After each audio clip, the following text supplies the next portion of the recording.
नमस्कार दोस्तों, मैं हूं दिनेश के वोरा। बहुत बहुत स्वागत है आपका इस प्रोग्राम के अंदर। दोस्तों, आजकल आप एक खास जुमला सुनते होंगे। मोदी भी बोलते हैं, मोदी के मंत्री भी बोलते हैं, उनके छुटभइये भी बोलते हैं, आरएसएस के लोग भी बोलते हैं, मोहन भागवत भी बोलते हैं। वो क्या है कि सारी दुनिया भारत की ओर देख रही है। सारी दुनिया भारत की ओर देख रही है। अब समझ में नहीं आता कि सारी दुनिया भारत की ओर क्यों देख रही है। मुझे तो कॉन्टेक्स्ट ही समझ में नहीं आता। जब लोग इस किस्म की बातें करते हैं कि सारी दुनिया भारत की ओर देख रही है, तो अल्टीमेटली इससे बड़ा झूठ हो नहीं सकता। भारत में रह के आपको कैसे भी बहकाया जा सकता है कि वो देखो, सारा अमेरिका भारत की ओर देख रहा है, सारा ब्रिटेन भारत की ओर देख रहा है, सारा यूरोप भारत की ओर देख रहा है, सारा एशिया भारत की ओर देख रहा है, Japan, Singapore, Korea, Australia Bharat की ओर देख रहे हैं, साउथ अफ्रीका भारत की ओर देख रहा है।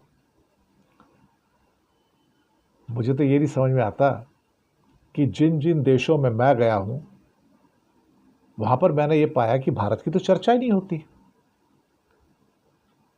ना तो वहां के न्यूज़पेपर में चर्चा होती है, ना वहां के टीवी मीडिया में भारत की चर्चा होती है, ना ही वहाँ के अखबारों में भारत की कोई चर्चा होती है।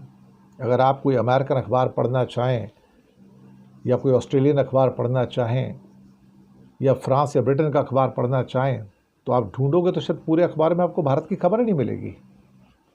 लेकिन आप तक तो खबर पहुंचाई जाती है ना कि सारी दुनिया भारत की ओर देख रही है। भैया, कमाल है ना। उनको काम ही नहीं कुछ।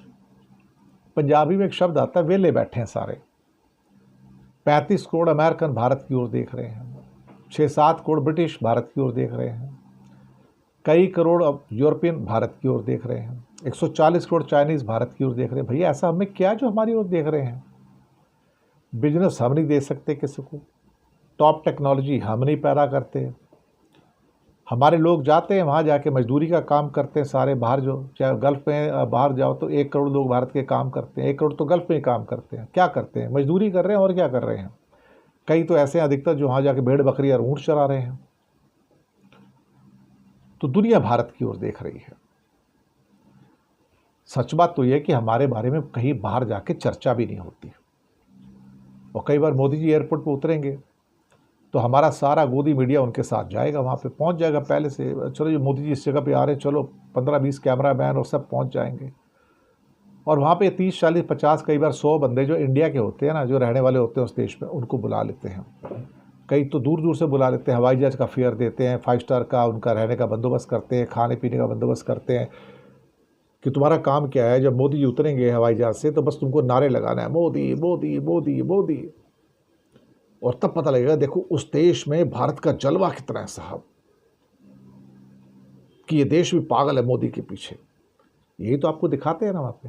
और बार बार वो सारे के सारे सीन आपके सामने निकल कर आते रहते हैं। और फिर कहेंगे सारी दुनिया भारत की ओर देख रही है, भारत आगे का रास्ता बताएगा इनको। भारत खुद अंधेरे में क्या रास्ता बताएगा किसी को? मोहन भागवत, भारत ही तो है जो विश्व गुरु है, आध्यात्मिक रास्ता दिखाएगा। आध्यात्मिक रास्ता? भारत में अध्यात्म कहां से आ गया? फिर उनको याद आता है पुराना कोई विवेकानंद, रामकृष्ण परमहंस, या कोई 2000 साल पहले का कुछ होगा। वो हमारी आध्यात्मिक शक्ति है। लोगों को आध्यात्मिक शक्ति की जरूरत है। इन्होंने खुद तो पढ़ा लिखा है नहीं, 4th क्लास पास है लोग सारे के सारे, आपको तो पता ही है ना। इन्हें कुछ नहीं पता, ये अनपढ़ लोग हैं सारे के सारे। लेकिन आपको बताएंगे सारी दुनिया भारत की ओर देख रही है, आपको मालूम है। अब इंसिडेंटली मैंने भी बहुत सारे देश देखे, घूमा। अभी भी रिसेंटली मैं ऑस्ट्रेलिया में, तो बहुत सारे लोगों से बात की। कोई बात ही नहीं करता वहाँ पे। कोई पूछ लेगा, अच्छा you are from India, okay. तो इंडिया के नाम से ऐसा वहाँ के लोगों में कोई एक्साइटमेंट आ जाए, या वो कहे कि अरे I am greatly excited to meet you, you are from India, ऐसा तो कुछ है ही नहीं, ऐसा कुछ नहीं है। पता नहीं फिर सारी दुनिया भारत की ओर क्यों देख रही है। और जो भी मेरा ऑस्ट्रेलिया में प्रवास है या रहा, मैंने एक बात पाई कि nobody is interested to talk about India. किसी को वो मतलब ही नहीं है। वहाँ के जो लोकल जो गोरे लोग हैं, अगर वहाँ से पूछ रहे हो कि इंडिया का प्राइम मिनिस्टर कौन है, तो उन्हें ये नहीं पता इंडिया का प्राइम मिनिस्टर कौन है। आप क्या बात कर रहे हो, उन्हें नहीं पता इंडिया का प्राइम मिनिस्टर कौन है। The least bothered. वो अपनी रोजी रोटी कमाते हैं, जाते हैं, उनको किसी से लेना देना नहीं है, अपना पैसा कमाते हैं, एंजॉय करते हैं। शाम को 6-7 बजे और बस वो अपना पूरा का पूरा ऑस्ट्रेलिया आप कहीं भी चले जाओ, शाम होते ही वहाँ पे अपना शामें गुलजार हो जाती है उनकी, और सब बैठ के अपना सब रेस्टोरेंट के अपना अंदर चाहे जाएंगे या उसके बाहर रेस्टोरेंट के बाहर भी उनकी टेबल्स चेयर्स लगी रहती है, वहाँ बैठते हैं, बैठ के ड्रिंक्स वगैरह करेंगे, खाना खाएंगे, घर चले जाएंगे। That's their life actually, it's everyday life for them. They live the life, they enjoy the life. और मैंने भी खुद कुछ लोगों से बातचीत करने की कोशिश की। मैंने सोचा चलो कुछ जानकारियाँ इकट्ठी करके देखें इनसे कि ये जो यहाँ के ओरिजिनल ऑस्ट्रेलियन है, सारे के सारे जो गोरे हैं, सारे अल्टीमेटली क्या सोचते हैं। तो उससे कोई क्वेश्चन कर लो इंडिया के बारे में तो कंधा उचका देंगे। I don't know about it. मतलब India as a nation doesn't figure out. ये तो मैं एक देश की बात कर रहा हूं कि India as a nation it doesn't figure out in the scheme of things. हम लोग फिगर आउट ही नहीं करते, हम उसके पर्दे पे नहीं हैं। जो उस देश का 70 mm का पर्दा, हम तो वहां पे फिगर आउट ही नहीं करते, हमारा रोल ही नहीं है। पर आपको तो दिखाया जाता है ना, आप विश्व गुरु है, सबकी नजरें आपके ऊपर हैं। ये हिंदुस्तान के बिना कैसे रह सकते हैं। 140 करोड़ का बिजनेस देंगे ये आपको। अब क्या बिजनेस देंगे यार, मुझे समझ में नहीं आता। 140 करोड़ का देश ले दे के मुश्किल से $400 बिलियन का माल एक्सपोर्ट करता है, मुश्किल से रो पीट के। 140 करोड़ का देश जो टोटल उसकी जो अर्थव्यवस्था है, ले दे के $4 ट्रिलियन की है। सिर्फ $4 ट्रिलियन का जो माल मसाला है वो 140 करोड़ लोग कंज्यूम करते हैं। यही सीधे सीधे शब्द भी यही ना कि 140 करोड़ लोग जो खाते पीते हैं, जो सब कुछ खरीदते हैं, सब कुछ करते हैं, ट्रांजैक्ट करते हैं, उसकी कीमत ले दे के $4 ट्रिलियन है, यानी कि 4000 बिलियन है। 140 करोड़ लोग, सिर्फ $4 ट्रिलियन का उनका पूरी अर्थव्यवस्था है, घर गृहस्थी सब मिला के। चाइना के 140 करोड़, उसकी अर्थव्यवस्था भारत से 5 गुना, $20 ट्रिलियन है, हमारा $4 ट्रिलियन है। तो वो तो रिच हो गए बहुत, हमसे 5 गुना रिच है। ऑलमोस्ट 13-14 हज़ार डॉलर की उनकी पर कैपिटा इनकम, हम तो $2800 है। और अगर मैं अमेरिका की कहता हूँ तो वहाँ पे 35 करोड़ लोगों का जो कंजप्शन है, जो इकॉनमी है, वो $30 ट्रिलियन की है। 30, हम 4 का है, हमसे 7.5 गुना बड़े हैं वो। हम कहाँ फिगर आउट करते हैं उसके अंदर। एक आम अमेरिकन से पूछो कि इंडिया, कहते what you want to ask me about India, I don't know anything about it.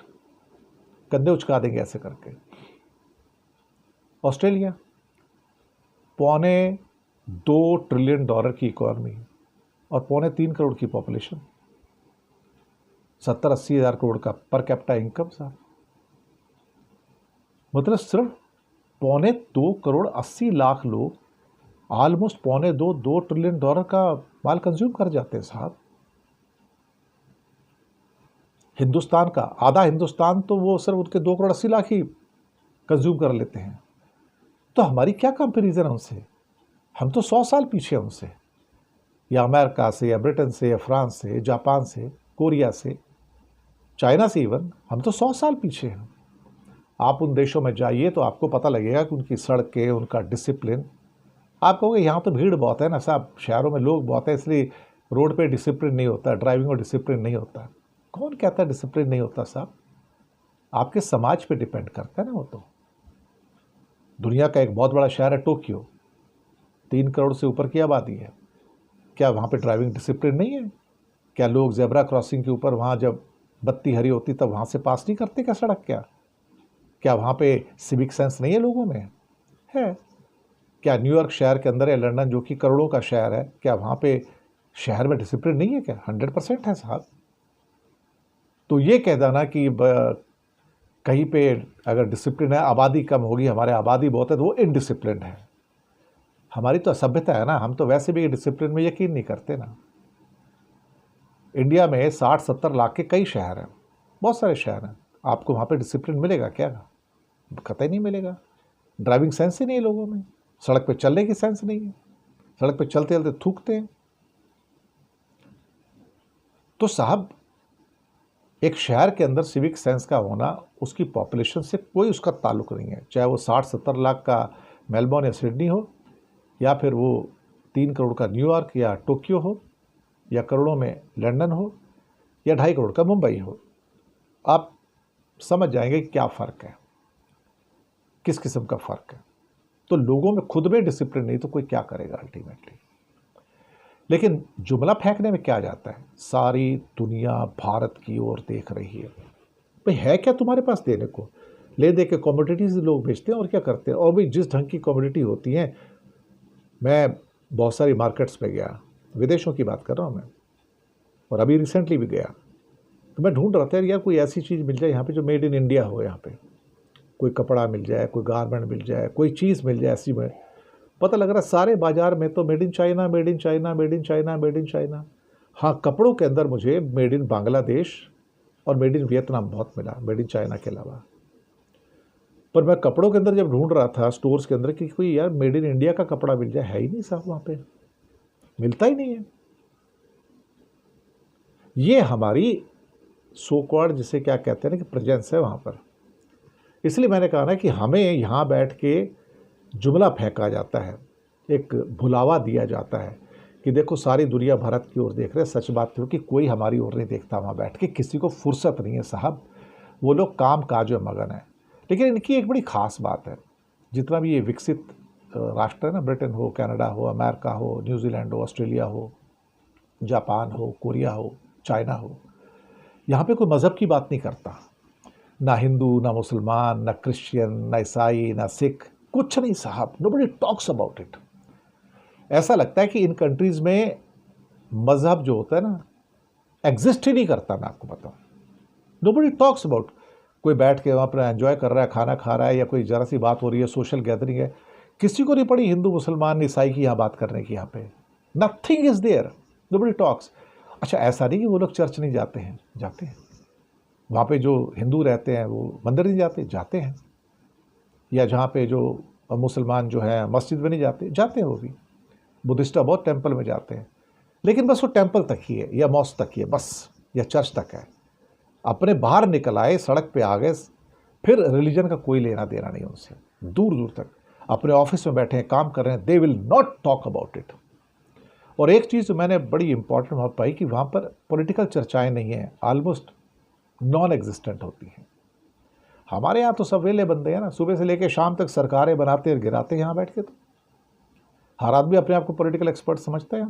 हालात ऐसे हैं, और शायद इसलिए हम तरक्की नहीं कर पाते। हम दुनिया में सबसे पिछड़े हैं, साउथ एशिया में सारे पिछड़े हुए हैं। नेपाल हो, इंडिया हो, बांग्लादेश हो, पाकिस्तान हो, सभी पिछड़े हुए हैं। आपको बताऊँ, क्योंकि हम मेंटली अपने आप को मानसिक रूप से उस लेवल तक पहुँचा ही नहीं पाते जिस लेवल पर वो लोग बैठे हैं। देखिए साहब, अल्टीमेटली कहीं ना कहीं इंसान की जो सोच होती है ना, वो भी ज़रूरी है। यहाँ पर हम सोच में बदलाव करने को राजी नहीं हैं। कोई भी सोसाइटी जो आगे बड़ी बनती है ना, वहाँ पे डिसिप्लिन बहुत होता है साहब, बहुत ज़्यादा। आप मॉरिशस भी चले जाओगे ना, या मालदीव्स भी चले जाओगे, छोटा सा 5 लाख का मुश्किल से कंट्री है, और मॉरिशस भी कुछ लाख का है, लेकिन सड़क पे आप डिसिप्लिन देखिए साहब। बिल्कुल कोई आदमी ऐसा नहीं कि कहीं से भी कुछ भी कर ले, लोग जिम्मेदारी लेते हैं उसकी। और हम भारतीय भी जब कभी बाहर जाएंगे, स्विट्ज़रलैंड जाएंगे, लंदन जाएंगे, पेरिस जाएंगे, दुबई जाएंगे, तो क्या हम वहाँ पे जब सड़क पे चलते हैं, पैदल चलते हैं, तो क्या हम रूल्स फॉलो नहीं करते? क्या 100% फॉलो करते हैं। वहाँ पर ज़ेब्रा क्रॉसिंग के ऊपर ही हम रेड लाइट क्रॉस करते हैं, वहाँ पे जब ग्रीन हो जाता है, उसके बिना पास ही नहीं करते हम लोग। तो ऐसा नहीं कि हम लोग वहाँ पे नहीं कर सकते, लेकिन वहाँ पे एनफोर्स किया जाता है। तो हमें देखकर शर्म आ जाती है यार, हमने अगर ऐसा ऐसा कर दिया तो लोग हमसे क्या कहेंगे। पर इंडिया आते फिर हम वही अपनी बेहूदगी बेशर्मी पे आ जाते हैं। फिर हमको लगता है कि हम कानून तोड़ना हमारा धर्म है, यहाँ पर सिविलिटी के रूप में बदतमीज़ होना हमारा धर्म है। यहाँ पर यही तो होता है। यहाँ पर तो ड्राइविंग में हो, सड़क पे चलने में हो, अदरवाइज समाज में हो, सुबह से लेकर शाम तक हम पॉलिटिकल रोटियां पकाते रहते हैं और फिर कहेंगे सारी दुनिया हमारी ओर देख रही है। भैया हमारी ओर कोई नहीं देख रहा है। मैं आपको बताऊं, सच कहा जाए तो nobody is interested. America कभी नहीं कहता कि दुनिया मेरी तरफ देख रही है। ब्रिटेन या चाइना नहीं कहते मेरी तरफ दुनिया देख रही है। जापान ऑस्ट्रेलिया नहीं कहते दुनिया मेरी तरफ देख रही है। हम कहने गए हम विश्व गुरु बन रहे, दुनिया हमारी तरफ देख रही है। हमारे पास है क्या देने को? हमारे पास है क्या? वो बेचारी ऑस्ट्रेलिया की टीम आई हुई थी इंडिया अभी विमेंस वर्ल्ड कप में। उनकी लड़कियां इंदौर में दिन के टाइम में बाहर निकल जाती, 2 लड़कियां, सोचा कि किसी शॉप वगैरह से कुछ लेने के लिए, उनके साथ मॉलेस्टेशन हो जाता है, छेड़छाड़ होती है वहाँ पे, इंदौर के लड़के करते हैं। ये तो हमारी हस्ती है साहब, ये हमारी औकात है। आप कहोगे सारे ऐसे नहीं है। भैया समाज में ना एक भी मछली हो ना तो सारा तालाब गंदा कर देती है। और फिर यहाँ पे तो हमें तो एक पाठ पढ़ाया जाता है, पट्टी पढ़ाई जाती है। पट्टी क्या है? हम सबसे सुपीरियर हैं, हमसे सुपीरियर कोई नहीं है। तो भैया काम करो, दुनिया का सबसे बड़ा म्यूजियम अभी इजिप्ट में खुला है, जिसमें 5000 सालों की मूर्तियाँ, आर्टिफैक्ट्स, चीज़ें सब दिखाई गई हैं। हमारे पास तो 5000 साल का पुराना दिखाने लायक कुछ है नहीं, एक सिंधु घाटी की सभ्यता छोड़ के, बाकी तो कुछ भी नहीं हमारे पास। लेकिन उन्होंने जो 5000 साल में वहाँ पर शो केस किया है, उसे देखकर आंखें फटी की फटी रह जाती हैं कि वो कितने एडवांस उनकी सिविलाइजेशन थी, कितनी एडवांस। जो सिविलाइजेशन आज से 4,500-5,000 साल पहले पिरामिड्स बना सकती है, वो साइंटिफिकली कितनी एडवांस होगी। और हमारे नाम पे तो कुछ है ही नहीं ऐसा कुछ इंडिया में, तो साइंटिफिकली एडवांसमेंट का कुछ भी नहीं साहब, 5000 साल पहले का नथिंग इज देयर। फिर कहेंगे हम विश्व का आध्यात्मिक लीडरशिप प्रोवाइड करेंगे। आपसे मांगता कौन है लीडरशिप? आप हो कौन? तो एक जुमला है आरएसएस बीजेपी का और मोदी का, सारी दुनिया भारत की ओर देख रही है, कोई नहीं देखते। इवन मोदी के नारे लगाने के लिए भी पैसे देके किराए पर लोग बुलाए जाते हैं, जिनके ऊपर 250 करोड़ से ज़्यादा पिछले कुछ सालों में एम्बेसीज ने खर्च किया है। किराए के टट्टू बुलाए जाते हैं, हाथ में भगवा ध्वज लेके मोदी के नारे लगाने के लिए। यही कहानी है हमारी साथ, यही कुछ है कुछ। तो इसी के साथ समाप्त करेंगे अपने प्रोग्राम को और शुक्रिया अदा करेंगे। चैनल को सब्सक्राइब कीजिएगा, लिंक आगे भेजिए, हो सके तो छोटी छोटी आर्थिक मदद भी कर सकते हैं। नीचे हमने आपके लिए यूपीआई नंबर और बैंक अकाउंट नंबर दोनों दिए हैं। किसी एक को चुनकर छोटी सी मदद करेंगे तो अच्छी पत्रकारिता बचाने में आप हमारे सहयोगी भी बनेंगे। धन्यवाद आपका।